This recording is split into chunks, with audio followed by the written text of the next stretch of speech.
On a déjà eu l'occasion de l'évoquer ici, il n'est pas toujours très bon de faire durer une saga horrifique. Heureusement, on a déjà vu des exemples qui ont démontré avec le temps, ou avec les auteurs qui vont aux commandes, que si un univers est parfaitement maîtrisé, et que l'on sait dans quelle direction l'emmener et le développer, cela peut donner lieu à de véritables surprises, à des moments étonnants et à des instants de 7ème art qui restent dans les mémoires.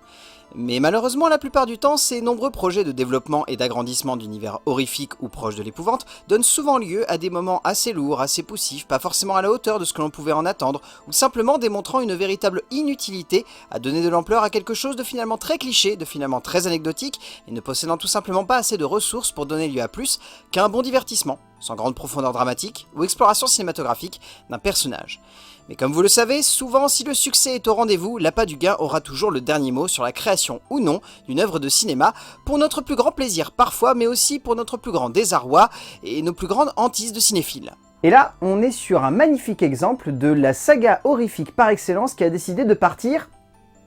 dans tous les sens. À la base de celle-ci, il y a un roman reconnu comme culte, en partie basé sur une histoire vraie qui a beaucoup inspiré son auteur William Peter Blatty, donnant lieu à un premier film légendaire en 1973 qui inspirera toute une génération, et dans cette vidéo sert également d'hommage à son metteur en scène, William Friedkin. Ainsi est née la saga L'Exorciste, sous la forme d'un premier long métrage s'inscrivant comme un classique et cherchant par là même, derrière, à donner lieu à une exploration plus étendue d'un univers et d'une protagoniste dans un premier temps, avant de chercher à donner un peu plus d'ampleur à ce qui entoure la possession, en cherchant à mettre un nom sur un démon, à donner une origine à l'un des personnages marquants du premier, ou à tout simplement montrer la diversité des possibilités d'interprétation d'un univers vaste, pas toujours aussi passionnant que la promesse, mais offrant tout de même, il faut le reconnaître, un joli lot de possibilités. L'univers de Blatty possédait des promesses. Le 7ème art a cherché à leur donner du corps et un peu d'esprit.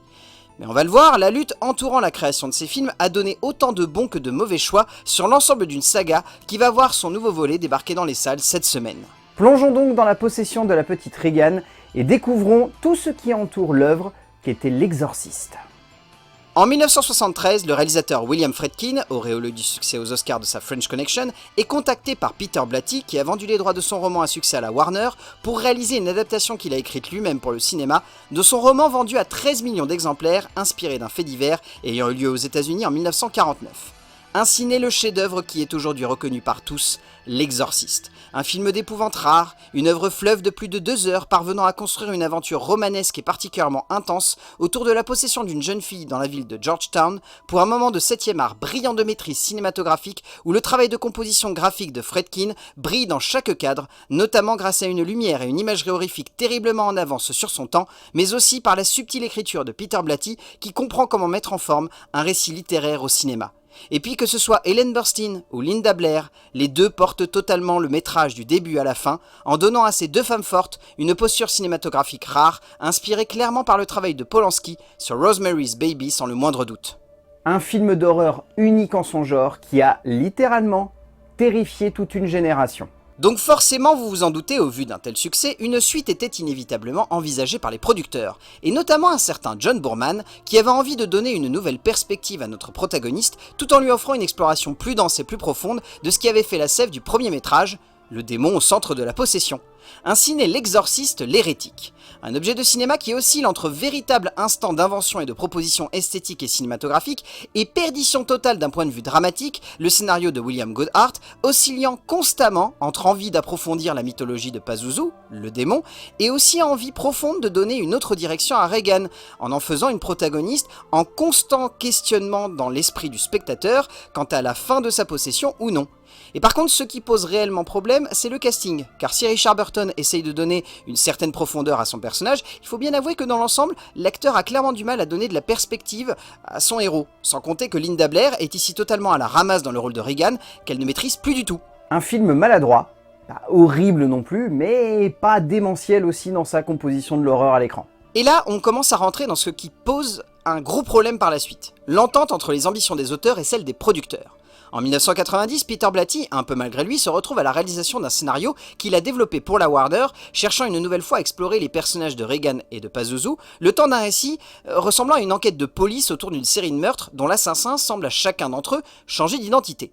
De cette base de récit, le metteur en scène livre L'Exorciste la suite. Un tout plutôt intéressant, mais qu'il n'a pas pu totalement maîtriser. La faute à des producteurs cherchant absolument à lier ce film au premier, suite au succès en demi-teinte du second volet, en amenant un personnage qui se devait de faire le lien avec le premier métrage, obligeant Peter Blatty à céder alors qu'il souhaitait le plus possible offrir une nouvelle vision, un nouveau regard à ce récit, en ne gardant que les noms, mais aucun visage des précédents métrages. La vision de l'auteur s'en voit fortement impactée, donnant lieu à une autre version, aujourd'hui peu disponible et se nommant Légion, titre du roman dont est tirée cette œuvre intéressante et plutôt bien faite, mais assez longue et monotone d'un point de vue dramatique. Sans compter que même si George C. Scott est très bon, il faut bien avouer qu'il a l'air un petit peu perdu dans ce métrage. C'est une très bonne base de travail, mais qui malheureusement ne trouve jamais le parfait équilibre pour sonner comme plus qu'une bonne petite enquête policière. Et puis, on ne sait pas pourquoi, mais les producteurs du troisième volet décident 14 ans plus tard de lancer un nouveau métrage sur les origines du démon en prenant pour base de travail le père Merrin, présent notamment dans le premier et le deuxième volet. Et dans un premier temps, emmené par Paul Schrader, c'est finalement Renny Harlin, appelé à la rescousse par des producteurs avides de gore, qui lui demande de retourner 90% du film de Schrader pour livrer cet exorciste le commencement.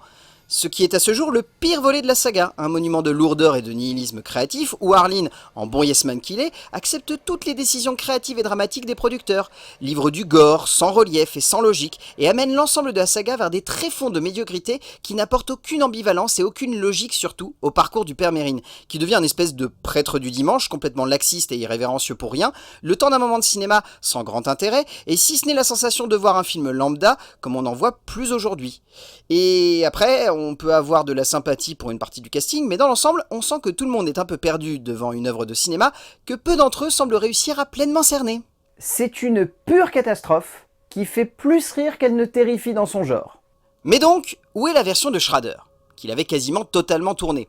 Eh bien, un an plus tard, elle sort un peu de nulle part, comme pour rechercher à redorer le blason de la saga, après un accueil catastrophique de la part de la presse et du public du quatrième volet, donnant lieu à ce quatrième volet bis, qui sonne comme la proposition opposée en tout point au métrage de Harlin, développant un drame psychologique sur la culpabilité du père Merrin, le poursuivant jusque dans son exil en Afrique. Schrader est un cinéaste terriblement intelligent dans ce qu'il veut montrer, et ici, on ressent son envie de livrer un drame psychologique, avant de faire un film d'exorcisme. Et en cela, le film est tout autant une magnifique proposition de cinéma qu'un métrage un peu perdu au milieu de ce qu'il souhaite absolument montrer, oscillant entre instant de pur drame totalement maîtrisé par son auteur, et tentative horrifique maladroite et bancale n'apportant aucune intensité au récit. Et puis Stellan Skarsgård semble beaucoup plus à l'aise dans cette interprétation du père Merrin, démontrant bien que même s'il avait de l'attachement pour le rôle, c'est surtout cette version qu'il avait envie de porter du personnage. La totale et parfaite démonstration de comment une saga peut donner tout et son inverse. Bon là dans le genre, on a tellement de tout qu'il est presque difficile de dresser un portrait simple d'une saga qui est littéralement partie dans tous les sens sur près de 30 ans de production et de création cinématographique. Partir d'une adaptation portée par un auteur et producteur souhaitant garder un contrôle total sur son œuvre avec à la barre un auteur avec le vent en poupe, pour osciller ensuite entre production horrifique souhaitant perdurer le mythe, relecture à la sauce du romancier de l'origine de la saga et de son propre mythe, et une double adaptation radicalement opposée des origines d'un des personnages fondamentaux du premier métrage, on est passé par tous les stades possibles de la réappropriation culturelle et cinématographique d'un film et d'une légende fondatrice du cinéma d'horreur moderne. Que ce soit Friedkin, Boorman, Peter Blatty, Harlin ou Schrader, chacun de ces auteurs avait sa vision de l'horreur, sa vision de Reagan, sa vision de Pazuzu. Et si parfois l'idée était bonne, la base créative intéressante ou même simplement la mise en scène cohérente, hormis sur le premier, il y a toujours eu un élément venant troubler la logique de création du métrage, allant du scénario à la mise en chantier du projet. Donnant lieu à cette saga complètement explosée, déstructurée et déséquilibrée en termes de composition et d'aspect créatif.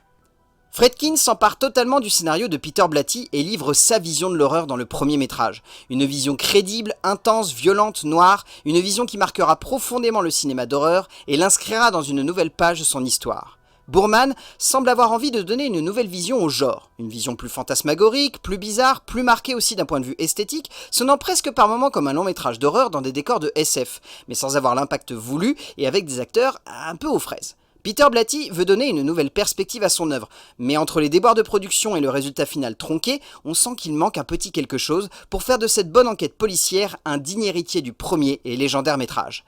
Arline livre une version poussive, balourde, cliché et excessivement ringarde des origines de Mérine, n'apportant qu'une vision linéaire du genre de l'horreur et allant à l'encontre même de ce que Friedkin avait cherché à faire 30 ans plus tôt, soit donner une nouvelle vision au genre, Arline l'enfermant dans ce que les années 90 ont fait de pire de celui-ci. La même version faite par Schrader est intéressante, pas toujours maîtrisée ou totalement portée par l'auteur, mais on sent une histoire plus claire, une vision plus singulière, une patte plus marquée pour un métrage étrange, mais prenant et assez haletant pour donner de l'intérêt à cette lecture du mythe. Et c'est alors que d'un seul coup, courant 2020, on entend parler d'une suite, voire même d'un triple revival. Ainsi, en 2023, une nouvelle page se tourne pour cette saga qui n'avait pas eu de volet depuis maintenant 20 ans quasiment. Pour ce qui semble être tout autant un retour aux sources par la présence de certains personnages originels qu'une proposition un peu saugrenue au vu des derniers revivals horrifiques que nous avons eus. David Gordon Green, responsable justement d'un de ces fameux revivals, parti sur les chapeaux de roue pour finalement un peu s'écraser contre le mur sur la fin,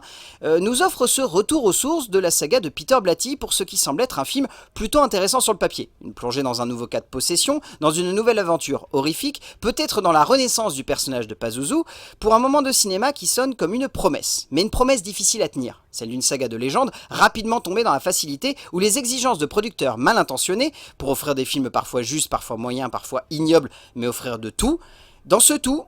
il peut y avoir ici de la passion pour l'œuvre originelle, mais aussi peut-être simplement une envie de redonner la vie à une histoire qui a peut-être déjà fait son temps et qui n'a plus rien à nous dire, tout simplement. À voir si la légende sera toujours autant à la hauteur du mythe que fut le premier film, il y a tout de même maintenant quasiment 50 ans.